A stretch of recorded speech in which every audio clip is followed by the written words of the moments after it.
Ladies and gentlemen, if you could please stand for the bride.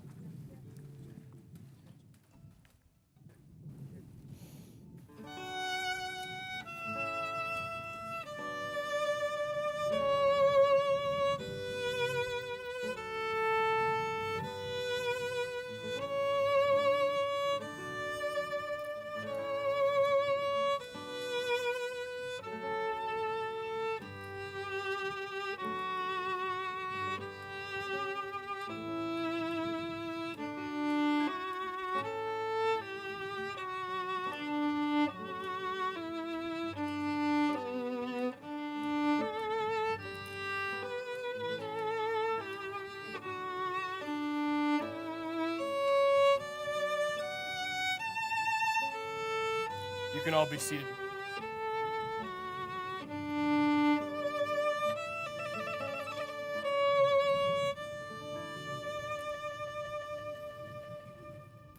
Good afternoon. On behalf of the Rogovic and Wasco families, I would like to formally welcome you to the beautiful Orchard Lake Country Club. We've gathered here on this gorgeous September afternoon to celebrate the very most important moment of these two very special souls. However, the fusion of their energies began many years ago. It's been a beautiful journey that many, if not all of us, have had the gift of taking part in and watching. And now we have the gift of watching them make it official. Now, before we get too deep into the program, we have just one request for you. We ask you to kindly turn off your ringers to your cell phones, and please refrain from taking photos. We have professional photographers on hand to capture all of the special moments, and we're more than happy to share all of those photos with you after the ceremony. May we all celebrate by being fully present during our short time together.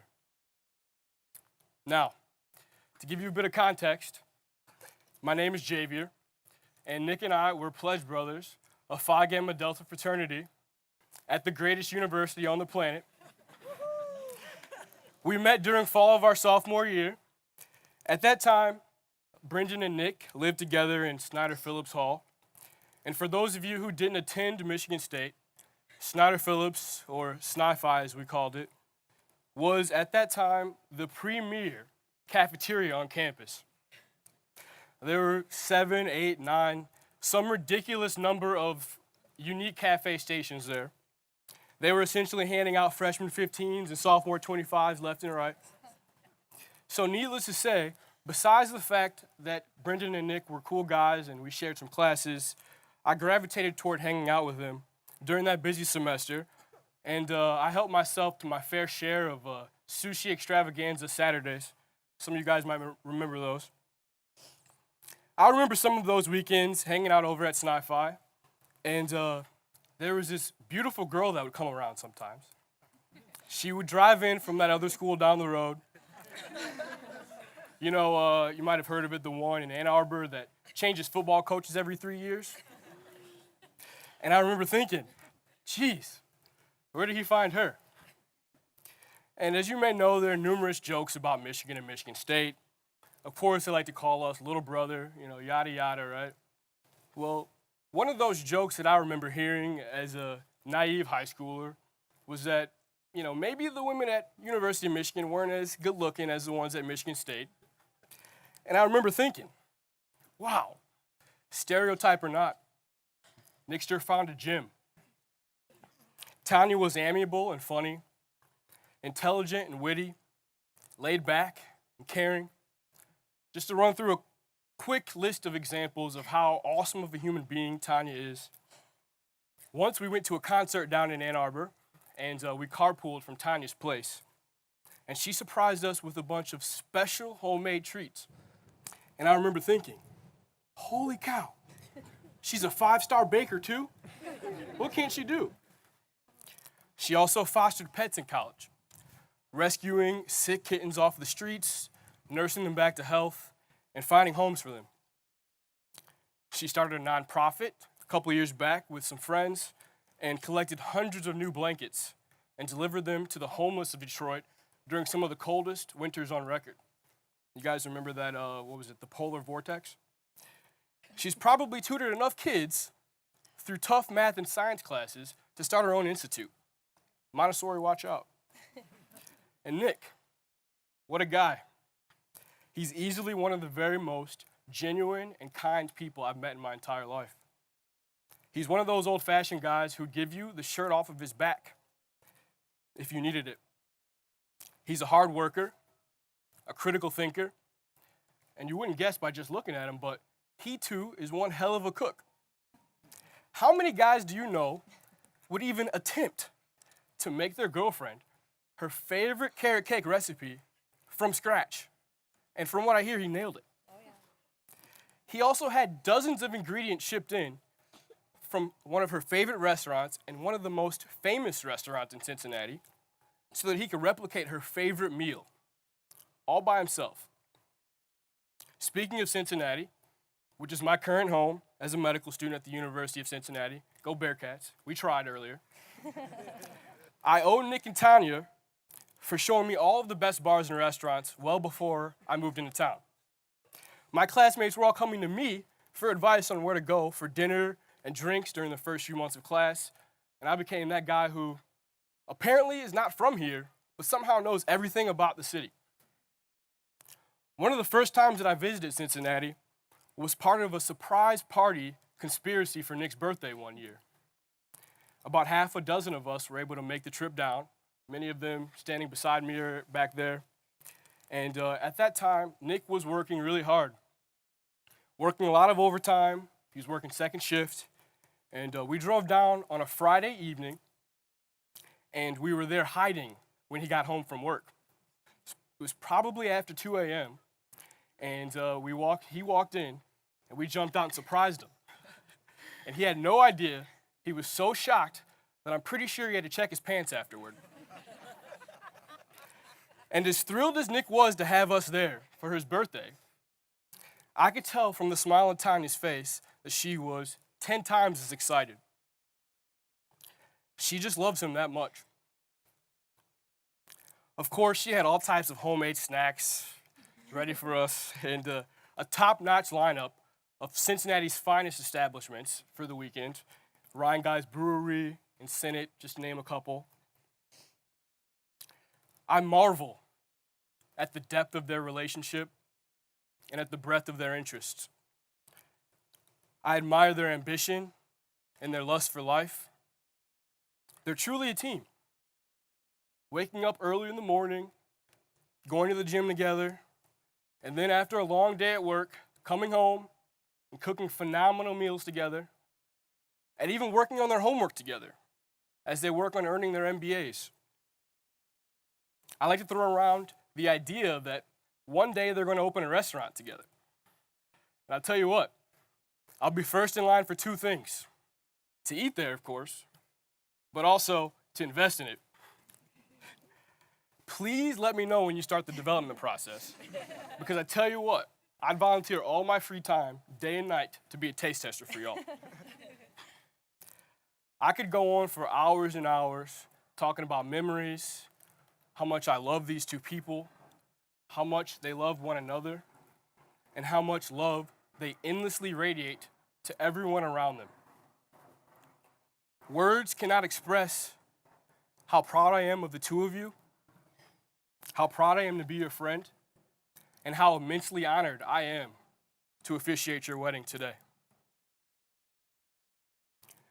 As we continue, there will be no dearly beloved, no betrothed, and no ancient rhyme of the married.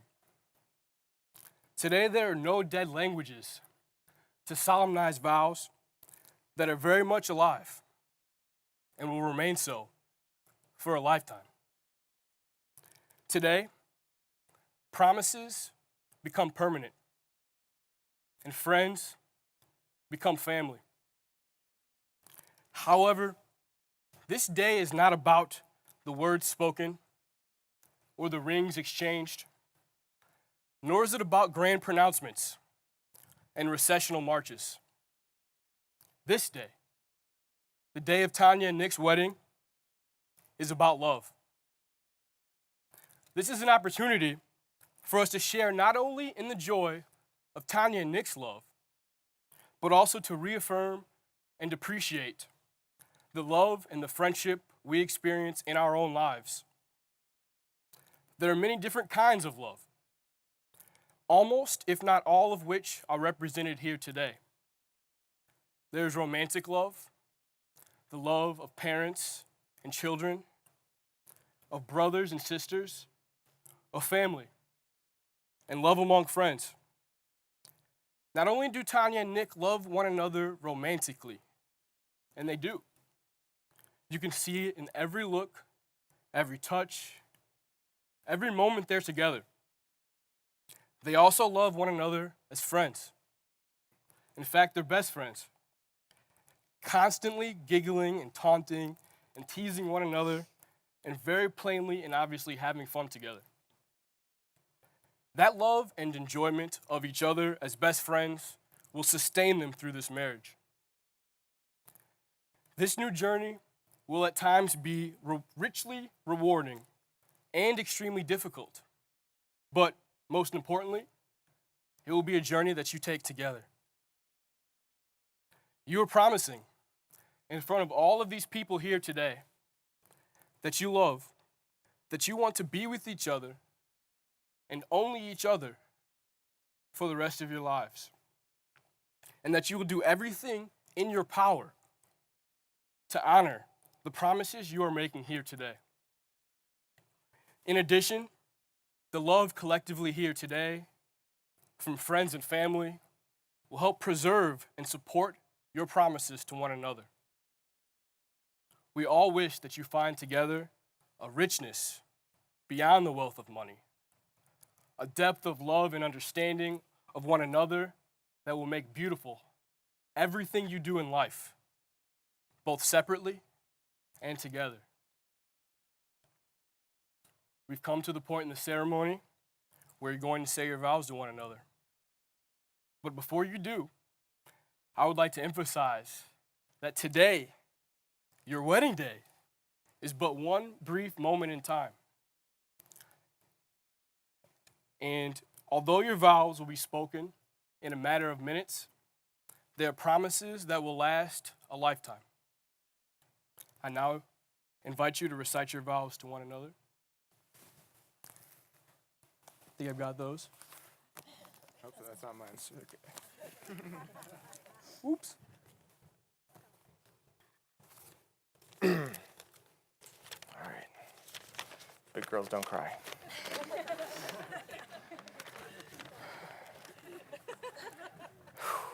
Tanya, you and I have known since the early days of our relationship that our journey would lead to this moment.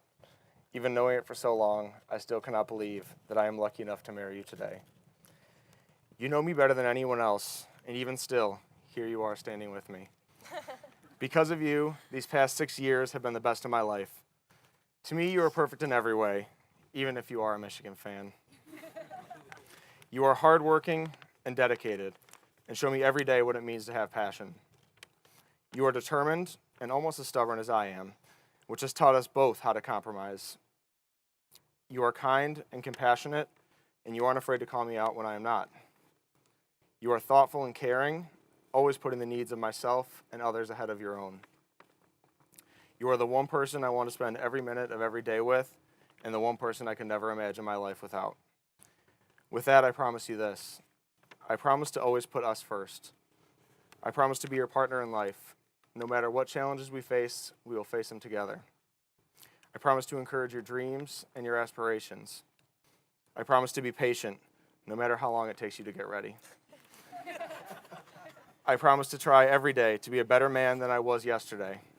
I promise to be your best friend and companion, and I promise with everything that I am to love you wholeheartedly and unconditionally for the rest of our days. Tanya? Nick, can you hear me? Thank you. I fell in love with you long before I ever knew it. When we were just kids in high school, we gravitated toward one another and developed a true and beautiful friendship. And through that friendship, I discovered a love that most people can only dream of. There's not a thing about you that I don't cherish. I admire your honesty, your willpower, and your dedication to everything that you do.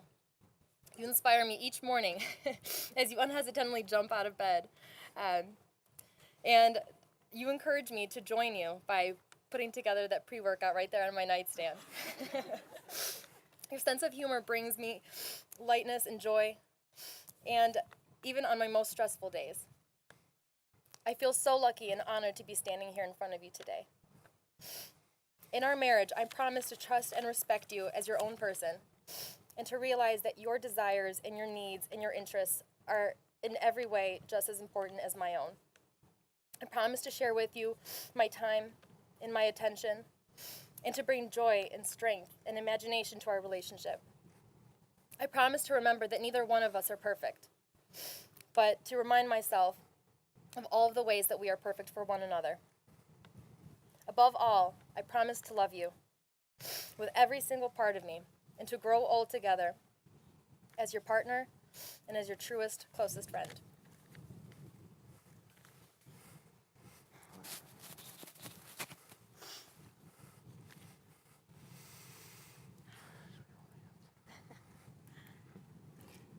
The words that Nick and Tanya have spoken today represent the love shared toward one another for many years. I think now it's time that we make it official. Do you, Nick, take Tanya to be your lawfully wedded wife, to share your life openly with, standing with her in sickness and in health, in joy and in sorrow, in hardship and in ease, to cherish and to love forevermore? I do. Do you, Tanya, take Nick to be your lawfully wedded husband, to share your life openly with, standing with him in sickness and in health, in joy and in sorrow, in hardship and in ease, to cherish and love forevermore? I do. Cam, may I please have the rings?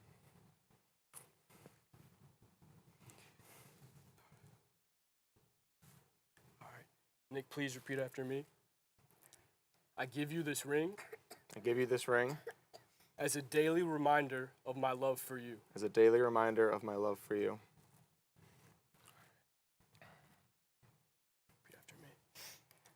I give you this ring I give you this ring as a daily reminder of my love for you. as a daily reminder of my love for you.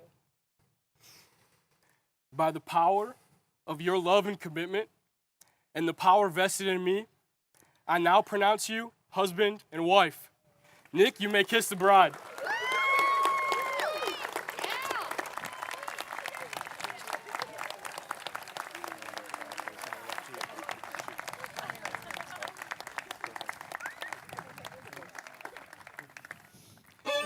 It is my great pleasure to introduce to you, for the very first time, Mr. and Mrs. Nick and Tanya Wasco.